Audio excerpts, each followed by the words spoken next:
சென்னை திருவொற்றியூரில் அருகே சரியான குடிநீர் விநியோகம் இன்றி 3 மாதங்களாக தவித்து வருவதாக பொதுமக்கள் குற்றச்சாட்டு தெரிவித்து வருகின்றனர். தங்களிடம் வாக்குகளை பெற்று அதிகாரம் கிடைத்த பின்னர் யாரும் சட்டமன்ற உறுப்பினர்கள் கண்டுகொள்வதில்லை என்றும் மக்கள் வருத்தம் தெரிவிக்கின்றனர். சென்னை திருவொற்றியூர் அடுத்த மாதவரம் தொகுதி, சடையங்குப்பம் மற்றும் பர்மாநகர் பகுதிகள் சுமார் 1000க்கும் மேற்பட்ட குடும்பங்கள் வசித்து வருகின்றன.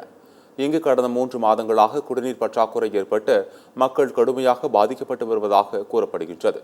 இதுகுறித்து மாமன்ற உறுப்பினர் மற்றும் சட்டமன்ற உறுப்பினரிடம் முறையிட்டும் நடவடிக்கை எடுக்கப்படவில்லை என்று அப்பகுதி மக்கள் தெரிவித்து வருகின்றனர். லாரிகள் மூலம் விநியோகம் செய்யப்படும் குடிநீர் சுத்தமின்றி இருப்பதாகவும் குடிநீர் தேவைக்காக சுமார் 3 கிலோமீட்டர் தூரம் சென்று வருவதாகவும் வேதனை தெரிவிக்கின்றனர். இந்நிலையில் அதிகாரிகள் உரிய நடவடிக்கை எடுத்து தங்களுக்கு சீரான குடிநீர் விநியோகம் கிடைத்திட நடவடிக்கை எடுக்க வேண்டும் என்று அப்பகுதியைச் சேர்ந்த பொதுமக்கள் கோரிக்கை விடுத்துள்ளனர்.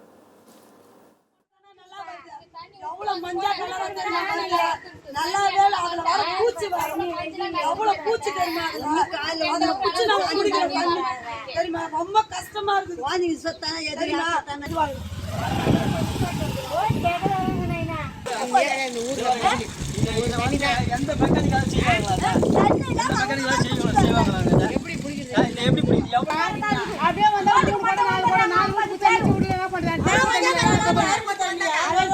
போடும்போது அம்மா தண்ணி வைக்க மேல நம்ம காலில் விழுறாங்க.